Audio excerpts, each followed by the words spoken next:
Bom, pessoal, agora eu quero chamar a atenção de vocês para uma coisa muito importante em química e muito importante em tudo que você vai fazer, em toda determinação, em tudo experimental, que é exatamente os intervalos de confiança, né? Se a gente voltar bem aqui nas tabelas de integrais que eu mostrei para vocês, eu vou chamar a atenção de vocês bem aqui para um valor em especial. Observe aqui, ó, menos 1,9, né? E vou pegar aqui na segunda casa decimal o menos 1,96, tá? O 6. Então a gente tem bem aqui esse valor bem aqui, ó. Então 0,025. Se você reparar, né? Quer dizer, se você fizer aqui o desenho da Gaussiana padrão, você vai ter o seguinte. Deixa eu só colocar aqui a reconhecimento de forma. Então, se você pegar aqui a Gaussiana padrão, você tem algo mais ou menos assim, né? Desculpa. Você tem algo mais ou menos assim, certo? Não precisa ficar bonito, não. Então, se eu pegar bem aqui o zero e aqui menos 1,96, ele está dizendo para mim que essa área ela tem 0,025, que equivale a 2,5%, certo? Lógico que por simetria a gente vai já checar, se eu pegar o mais 1,96, essa área aqui vai ser 0,025 também, que é 2,5%. Então a gente pode checar bem aqui na outra tabela de integrais. Se eu pegar aqui o 1,9 e combinar aqui com o 6 que está aqui, tá? Então o 6 dessa linha, observem que está bem aqui, né? 97,5%. Então se ele está dizendo que essa área achurada aqui é 97,5%, então aqui é 2,5%, certo? Então eu estou usando um lado e o outro para ver quanto é que fica no meio. Ora, se eu tirei 2,5% de um lado e 2,5% do outro, aqui no meio eu tenho o meu 95%, tá? O que que isso significa? O que é que isso significa? Lembrando, aqui eu tenho 9, eu tenho aqui o meu 95%. Significa o seguinte: como é que a gente fez a transformação em Z? A gente pegou x menos a média e dividiu pelo desvio padrão, que é o sigma. Agora, quando a gente tem um conjunto de dados, nos exemplos que a gente fez, a gente tem o quê? Que a média x barra é uma estimativa desse mi. E a gente tem que o S é uma estimativa de sigma, né? O S é uma estimativa de sigma. Então a gente pegava um resultado individual, subtraía pela média e dividia pelo desvio padrão para achar o Z. Se eu fizer um rearranjo disso bem daqui, lembrando que o Z ele pode ser mais ou menos, né? Ele é negativo e é positivo, eu tenho algo assim, mais ou menos Z é igual a x menos mi sobre sigma. Ou seja, se eu jogar o sigma para cá, ficar que x menos mi é igual a mais ou menos Z sigma. E ainda, se eu pegar o menos mi igual, joga para lá, menos x mais ou menos Z sigma, multiplico por menos 1, eu vou ter que mi é igual a x, o mais, quando eu multiplicar por menos 1 fica menos, e o menos fica mais. Então dá a mesma coisa, mais ou menos Z sigma.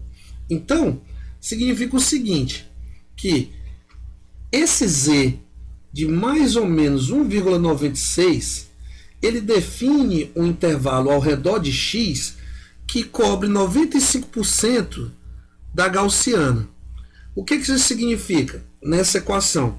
Que mi, sendo um valor verdadeiro, ele está entre essa medida, né, mais ou menos essa medida, Z sigma, ou seja, mi ele está de x mais ou menos 1,96 vezes sigma. Esse mi ele está numa região que tem 95% de probabilidade dele estar contido, não é isso? Isso levando em consideração o que a gente já viu antes de associar as probabilidades a essa região aqui. E com isso eu posso mudar as probabilidades mudando esse valor de Z. Eu posso mudar esse valor de Z, por exemplo, para para o valor de, se eu não me engano, de 90%, esse valor é 1,28, se eu não me engano, tá? Mas está tudo tabelado. Acontece o seguinte, essa consideração que a gente faz, ela tem que ser interpretada da seguinte maneira, essa consideração. Como é que a gente interpreta? Vamos supor que você tem um método, tá? Vamos supor que você tem um método que já tem o seu sigma consolidado, né? Você tem um sigma lá, ele é conhecido, certo? Então, vamos lá. Uma empresa tem lá um método e ela já sabe que o sigma dela tem aquele certo valor. Ou então, existe um desvio padrão, um S, que é uma boa estimativa para sigma. Então, você tem lá muitas e muitas medidas, né? O N é muito grande, e aí você pode, né, fazer essa consideração aqui. Então, nesse caso, se você pega 10 analistas, aí cada um vai te dar um valor, né? Vamos lá, o primeiro ele te deu o valor de x1, o segundo x2, x3, x4, bababá, até x10. Então, esse aqui, ele vai me dar um intervalo de confiança de x1 mais ou menos 1,96 sigma. Que intervalo de confiança é esse? Esse intervalo de confiança é o do primeiro analista. Ele tem 95% de probabilidade, tá? x2 faz a mesma coisa e por aí vai. Pá, pá, pá. Significa o quê? Na verdade, vamos supor que eu fiz até x100, tá? 100 pessoas fizeram uma análise, me deram um valor xi mais ou menos E sigma. Significa o quê, pessoal? Que o Mi, que é dado por isso aqui, no caso, ele, né, pela nossa pressuposição de distribuição normal, pela nossa padronização da curva e etc e tal, que a gente já fez, significa que desses 100 aqui, né, porque a probabilidade é 95%, significa que desses 100 intervalos, em 95 deles, certo? É claro que é probabilidade. Então, como 100 é um número já bem elevado, eu posso dizer que em 95 deles o Mi está contido, com certeza. Tá? Se eu posso ser mais preciso, eu posso dizer que se eu fizesse 1000, eu teria em 950 deles, em 950 desses intervalos, o Mi estaria contido. Então, é assim que a gente interpreta esse intervalo de confiança. Então, a pessoa me fornece um intervalo de confiança com 95%. Significa dizer que se aquela pessoa repetir aquele experimento 1000 vezes, e 950 vezes, eu posso garantir que o Mi, que é o valor verdadeiro, que é o que eu estou buscando, né? Que na verdade a gente vai buscar uma boa estimativa dele, mas é o valor verdadeiro, ele está contido nesses 950 intervalos, desses 1000, certo? Então, em 50 deles, eu não tenho um Mi verdadeiro lá dentro. Pode ser que seja mais, pode ser que seja menos, sim, porque é probabilidade. Então, a gente tem que entender isso aqui como uma ideia probabilística mesmo, tá? Então, é o seguinte, no caso dos nossos problemas em química, é muito comum a gente usar médias, não é isso? Ninguém em química faz uma medida. A gente faz uma, duas, três. Em geral a gente faz triplicata, né? Em geral a gente faz triplicata. Inclusive eu vou mostrar para vocês por que triplicata é um número meio que mágico, tá? Então, por que a gente faz? Quer dizer, a gente faz médias, né? Então nesse caso a gente tem que lembrar o seguinte, que a distribuição de médias ela é mais estreita, né? A distribuição de médias, ela é essa largura aqui é a variância dividido por n. Ou seja, o desvio padrão, né, o erro da média, né, o erro associado à média, ele é sigma dividido pela raiz de n. Nós já demonstramos isso em vídeos anteriores, né? Então, como o erro da média é esse, a maneira de padronizar o z com relação à média é diferente, tá? É diferente. Então, se eu desdobrar aqui em um intervalo de confiança, vai ficar o seguinte, vai ser mi x barra mais ou menos z sigma dividido pela raiz de n. Que na prática a gente sabe que a gente vai ter um sigma, né, conhecido, ou uma excelente estimativa para ele, para poder usar essa fórmula aqui. Então, quando eu tenho a média, eu tenho que dividir pela raiz de n.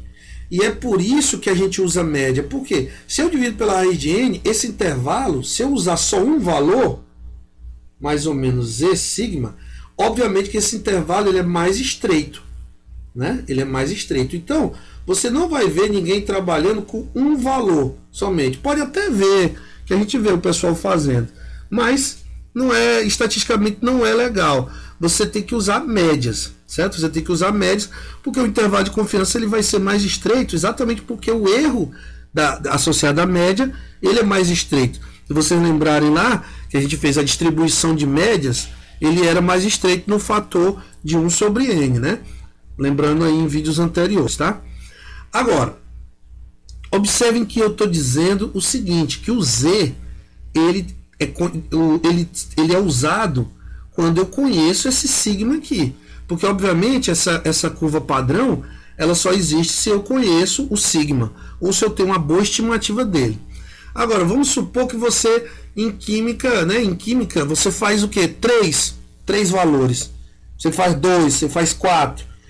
Então, 4 medidas é muito pouco. Se você for calcular o desvio padrão a partir dessas 4 medidas, você vai ter um desvio padrão com 3 graus de liberdade. Lembre também, né? O desvio padrão ele tem n-1 grau de liberdade. Então, se você tem 4 medidas e um desvio padrão com 3 graus de liberdade, dificilmente você vai poder, quer dizer, você não vai poder dizer que ele é uma boa estimativa para o sigma, para o desvio padrão populacional, o desvio padrão verdadeiro. Então, nesses casos, a gente não pode usar o valor de z. A gente não pode usar o valor de z. Por quê? Porque senão eu estaria superestimando a largura dessa curva, tá? Eu estaria superestimando a largura dessa curva e automaticamente eu estaria fazendo errado, tá? Então, quando eu tenho poucas medidas, esse valor de S que eu posso calcular a partir dessas medidas, ele é limitado, ele é incerto. Por quê? Porque eu não tenho muitas medidas para poder estimar o sigma. Então, imagine aqui, por exemplo, você realizou lá com a medida x1, x2, x3 e até x4, tá? Você só fez 4 medidas. Dessas medidas, você vai estimar a média, não é isso? Seria o valor verdadeiro, você vai ter aqui a média, que é o somatório de xi sobre n, e você vai ter o desvio padrão, que é o somatório de xi menos x barra ao quadrado, dividido por n menos 1, tudo isso aqui a raiz quadrada, né? A raiz quadrada disso aqui tudo. Então, esse S, ele não é uma boa estimativa para sigma, por quê? Porque n é igual a 4. Como n é igual a 4, os graus de liberdade são apenas 3. Então, eu não posso usar isso, dizer que a minha média é mais ou menos z, esse S dividido pela raiz de n, tá? Isso aqui é o S, tá? S dividido pela raiz de n. Eu não posso fazer isso. Por que eu não posso fazer isso? Porque o Z ele se baseia nisso aqui, que o S é uma boa estimativa de sigma, tá? O S é uma boa estimativa de sigma. Nesse caso, eu uso, ao invés de Z, eu uso o famoso T, tá? O T ele foi desenvolvido, né, a matemática dele por Student, que é um pseudônimo de um cientista da Guinness, né, da cervejaria Guinness. Então, ele usou esse pseudônimo de Student, por isso que a gente chama de T de Student, tá? Ele leva em consideração o quê? Os graus de liberdade. Então, o T, ele é sempre ele é sempre maior do que Z. Por quê? Porque isso vai me dar um intervalo mais amplo, isso aqui vai ficar mais largo, né? Essa parte aqui vai fazer com que o intervalo seja mais largo. T é maior que Z. Agora, se N cresce, se N vai para o infinito, digamos assim, até se você pegar a equação para T, né, na distribuição e fizer o N ir para o infinito, esse T ele vai ser igual a Z, nesse caso. Ou seja, em 95% de confiança, você vai ter para N 1 grau de liberdade, para N menos 1 grau de liberdade, por exemplo, 1 grau de liberdade, você vai ter um valor de T que é maior do que Z. Se esse grau de liberdade vai para o infinito, o t vai ser igual a Z. Ou seja, vai ser 1,96. Tá? Agora, antes ele vai ser, inclusive, se eu não me engano, para 1 grau de liberdade ele é 12,3. Se eu não me engano. Então é muito, o intervalo é muito maior. Mas é necessário para você não superestimar o intervalo. Tá? Então, Z, pessoal, para definir intervalo de confiança, eu só uso quando eu conheço o sigma. Não esqueça disso. Se eu tiver que estimar o sigma por poucas medidas, eu uso T.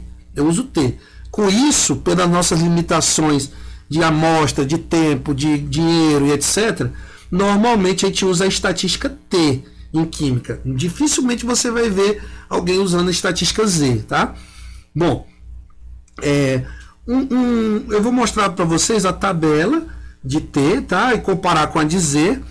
E também vou mostrar para vocês exemplos de como calcular intervalo de confiança.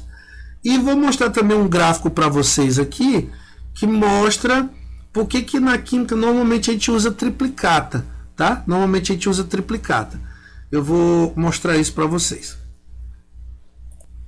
Bom, aqui a gente pode ver a tabela de valores de T, né? Por exemplo, como eu falei para vocês, ó, tá aqui graus de liberdade, né? Ou seja, aqui N menos 1. Então, observa, 1 grau de liberdade para 95% é 12,7. Eu tinha dito 12,3. O valor de T. Aí ele vai caindo, ó. Ele vai caindo. Observa que para 1 grau de liberdade infinito, o valor é 1,96.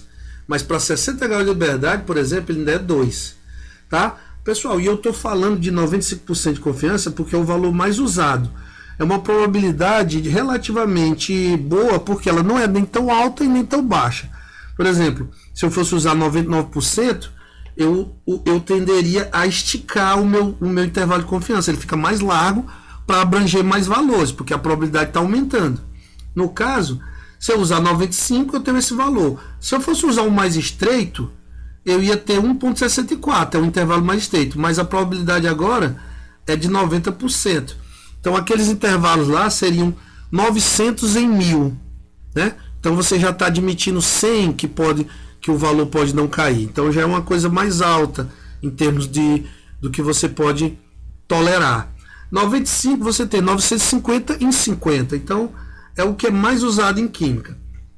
Em geral, essa porcentagem a gente chama de nível de confiança, tá, pessoal? Nos trabalhos aí vocês vão ver nível de confiança a 95%. E quando você tem 1 menos alfa, né, o alfa em porcentagem, por exemplo, 95%, e o alfa vai ser o que? 0,95, né? 1 menos alfa, que é 0,05, é o que a gente chama de P, né? Que é o nível de significância, ou simplesmente significância, tá? Então, quando a gente for tratar aqui de teste de hipótese, eu vou explicar um pouquinho mais sobre o que é isso aqui, tá? A gente vai tratar um pouquinho mais. Sobre os intervalos de confiança, a gente tem aqui como usar o Z, ok? Para nível de confiança 50%, blá blá blá, para 95%, né? Tá aqui o famoso 1,96. No entanto, é como eu falei para vocês, nesse caso, S tem que ser uma boa estimativa para sigma, tá? Então eu tenho que conhecer o sigma para poder usar essa tabela, para eu poder usar o intervalo de confiança baseado em Z.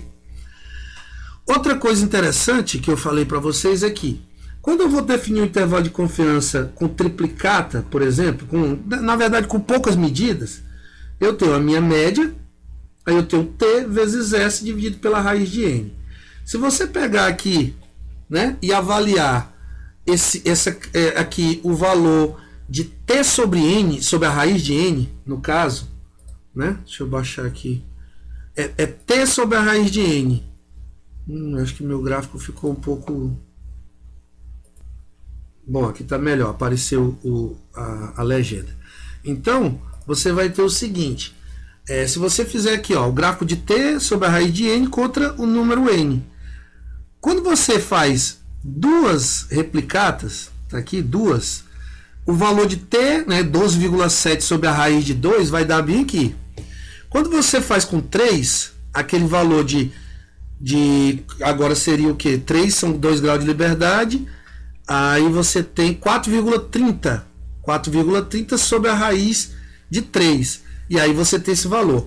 Olha quanto você ganha em precisão, lembrando que você vai fazer essa multiplicação aqui, né? Você vai fazer essa multiplicação por S, e aí você vai ter um intervalo ao redor da média. Então, quanto menor for T sobre a raiz de N, mais estreito é esse intervalo. Então, olha o quanto você ganha de precisão, de intervalo ficar mais estreito. Quando você vai para 4, você já não ganha tanto. Diminui um pouco. De 4 para 5, diminui menos. De 6, e isso a tendência é diminuir cada vez mais. Então, de 2 replicatas para 3, você ganha bastante em precisão. De 3 para 4, nem tanto.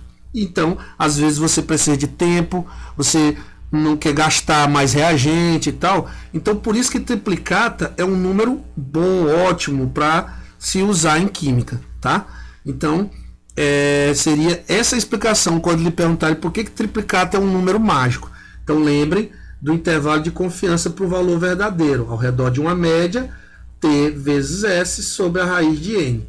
Então, lembre que esse T sobre a raiz de N aqui, ele vai diminuindo à medida que você aumenta a replicata, óbvio. Você aumenta N, né? Agora, de N2 para 3, o ganho é sensacional. Mas de 3 para 4, nem tanto, tá? Então, esse é o motivo. Vamos ver exemplos agora de cálculos de intervalo de confiança, tá? Bom, aqui eu tenho 2 questões, eu tirei aqui de um trabalho, mas eu vou preparar um material, vou mandar para vocês também um material, inclusive com teste de hipótese, tá? Então eu tenho que preparar, enviar, mas na verdade são questões que você encontra em livros normalmente, tá? É tranquilo. Bom, no caso, você tem aqui 0506, não interessa, vou chamar de 1 e 2, tá? 2 questões simples. Ele diz aqui: um químico obteve os seguintes dados para o percentual de lindano em análise em triplicata de uma preparação comercial de um inseticida. Então, essa triplicata aqui, ela vai servir para quê? Primeira coisa, você pensa, ela vai estimar a média, o valor verdadeiro. Calcula o intervalo de confiança a 95% da média para os 3 resultados, considerando, aí vem um detalhe, considerando que com base em uma longa experiência com o método, acredita-se que S, isso aqui está errado, tá?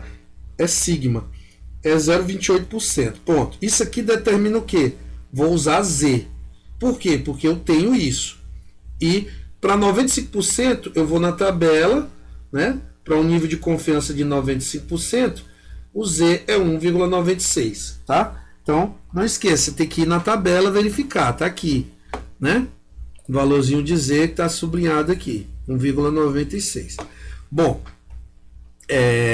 então é simples. Então, na primeira eu faço o seguinte, eu pego, a média vai ser 7,47 mais 6,98 mais 7,27, né? Tudo isso aqui dividido por 3, né?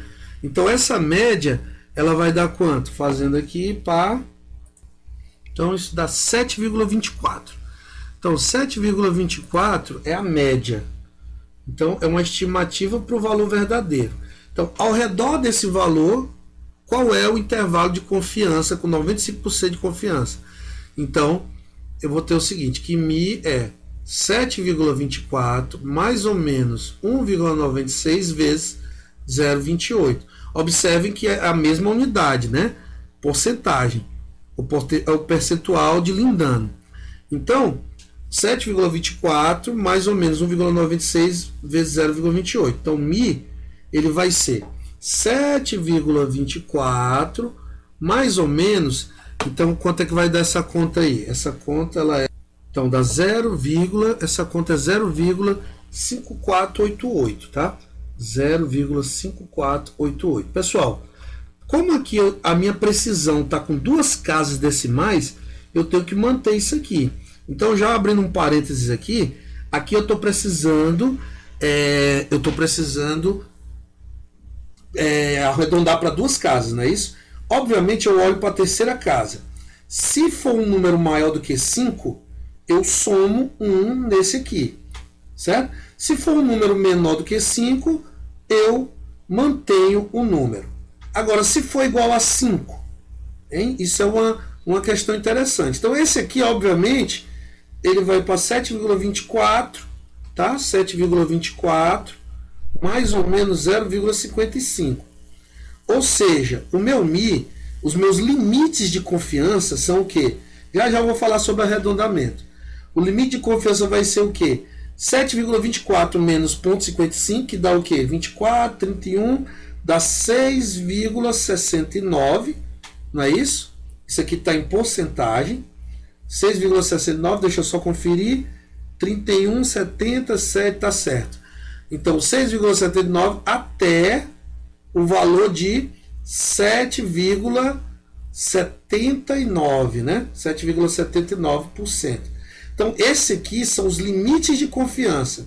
O limite inferior e o limite superior, né, do intervalo de confiança. Então, o que é que eu posso dizer? Com 95% de probabilidade, o valor verdadeiro de porcentagem do lindano está nesse intervalo aqui, certo? É assim que a gente lê o intervalo de confiança. Se alguém disser, então 6,69 é mais provável que 7,79, não. Todos os valores aqui nesse intervalo, eles podem ser o valor de Mi, tá? Com 95% de probabilidade, com 95% de probabilidade. Então não tem, nem a média é mais provável. Isso é uma questão de apresentação, tá? Você centraliza o seu intervalo de confiança através da estimativa, através das medidas, mas não significa que a média é mais provável do que esses valores aqui, de qualquer valor dentro do intervalo. Se você repetir o experimento em triplicata 1000 vezes, em 950 vezes, Mi vai estar no intervalo, certamente. E em 50 vezes, é muito provável que não esteja, tá? Então, a leitura de intervalo de confiança é essa. Então, por que eu não posso dizer lá que é 7,24%? Você não pode, isso aqui é uma estimativa do valor verdadeiro. Você não tem... você pode até dizer, esse aqui é uma das estimativas do valor verdadeiro. Mas o mais correto é você estimar um intervalo. O resultado do químico é um intervalo, nunca um valor. Então, eu critico muito áreas aí que as pessoas fazem uma medida, tem um valor e botam nos artigos e tudo, aquele valor, e acabou. E aí falta estatística, né? A gente vê que até aí nas discussões sobre vacina, das eficiências das vacinas e etc e tal, as coisas aí do coronavírus, de uso de cloroquina e blá blá blá, não tem estatística, exatamente por isso que gera confusão, certo? Então, quando ele diz lá que a vacina tem 50,3% de eficácia, existe um intervalo de confiança ao redor disso aqui, isso não é o valor verdadeiro. Ele usou amostras de pessoas, 10 mil pessoas, ok, usou 10 mil para ficar confiável, mas ainda assim eu teria um intervalo de confiança, ok? Mas foge a nossa alçada aqui, tá, pessoal? Foge ao nosso objetivo aqui. Então, veja só, esses são os limites de confiança. Sobre arredondamento, entenda o seguinte, toda vez que eu quiser arredondar, vamos supor que eu vou arredondar para duas casas decimais, tá? Então, vamos supor 2,232, aproximando para duas casas, 2,23.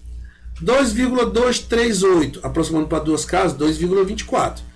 Observem que se esse número fosse 0, eu manteria. Se fosse 1, eu manteria. 2 eu manteria, 3 eu manteria e 4 eu manteria o 2,23. Se esse número aqui for 6, esse número, eu mantenho. Eu aproximo para 24. Se ele é 7, eu aproximo. Se ele é 8, como é o caso, eu aproximo. Se ele é 9, como é o caso, eu aproximo. Na verdade, desculpa, o 0 não faz parte aqui, porque se é 0, ele já é 2,23, né? Então não importa. O que importa é se ele é 1, 2, 3, 4, 6, 7, 8 ou 9. Aí fica o 5 aqui de coringa, digamos assim. Tem livros e tem pessoas que dizem, se é 5, eu aproximo. Só que, imagina que tu está trabalhando com uma tabela, um conjunto de dados, uma tabela grande, e tu vai aproximar em todos eles. Se você usa esse critério de aproximar para o maior, como foi feito aqui, quando é 5, 6, 7, 8 e 9, você está dando uma tendência ao número, aos números da tabela. Por quê? Porque 5 chances existem para ele ir para 24. E só 4 chances existem para ele ficar em 23. Então, o 5, na verdade, para você deixar aleatório, você tem que fazer o seguinte. Quando é 5, o número aqui na sequência em que você quer aproximar, quando ele é 5, você tem que ver o seguinte, você aproxima para o par mais próximo. No caso aqui, é 2,23, vamos supor, 2,235, o par mais próximo é 24 ou é 22, né?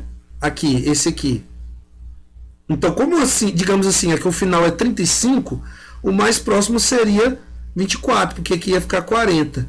Se você fosse botar 2,22, né? Aí você está descendo de 35, você está descendo 15. E para 40 você está subindo 5.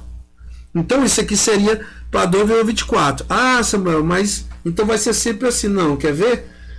Vamos supor que se fosse 2,45.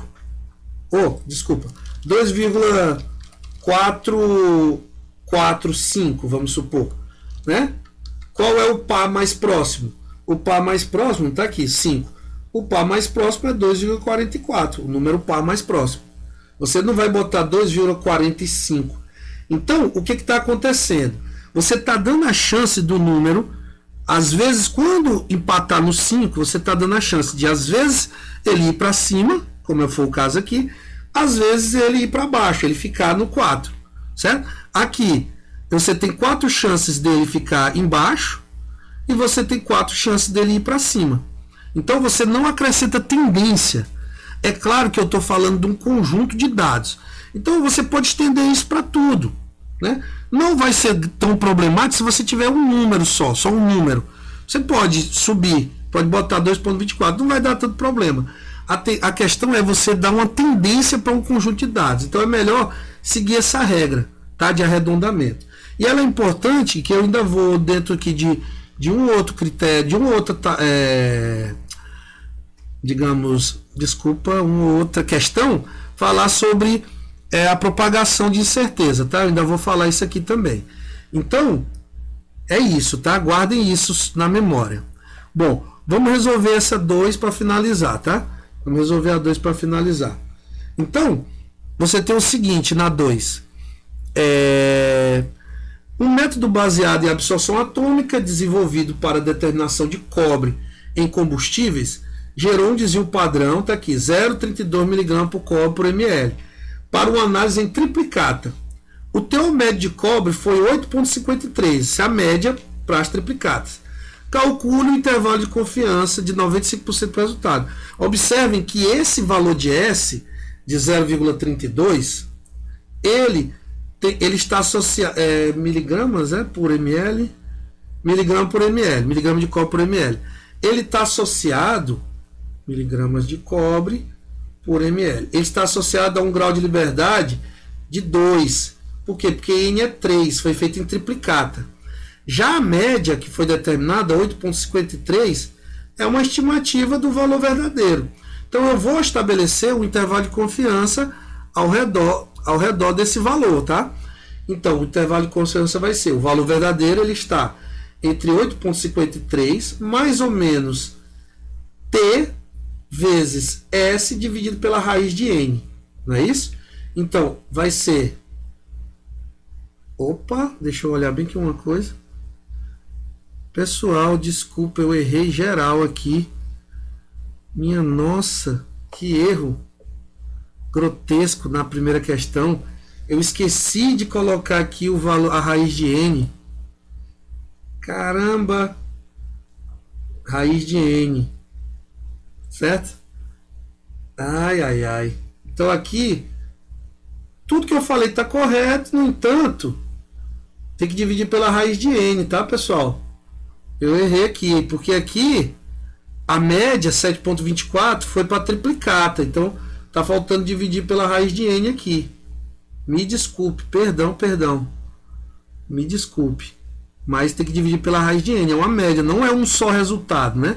Eu usaria isso aqui direto se fosse só um resultado. Então, eita erro. Então, 8,53 mais ou menos. Aí vamos lá. Qual é o t para 2 graus de liberdade? Tá? Aqui é 0,32, né? Qual é o t para 2 graus de liberdade e 95%? Então, o t para 2 graus de liberdade está aqui marcado, 95%. Ele é 4,30, né? Porque foi feito triplicata, então eu tenho 2 graus de liberdade. A gente já explicou em outros vídeos por que eu tenho 1 grau de liberdade a menos, né? Em relação ao n. Então fica 8,53, não vou nem fazer a conta, tá? 4,30 dividido pela raiz de 3 vezes 0,32. Isso aqui está tudo em miligramas por ml, miligrama de cobre por ml. Então esse é o intervalo de confiança, tá, pessoal? Para esse Mi. Desculpe aqui, volte aqui, não esqueça de que isso aqui é a raiz de n. Eu vou, não sei como tem como botar no YouTube um cardzinho para dizer que está errado isso aqui, na hora que ele aparecer. Então, é isso, pessoal. Esses são os intervalos de confiança. Para que a gente vai usar isso agora? Para fazer teste de hipótese. No próximo vídeo agora eu vou explicar os testes de hipótese, tá?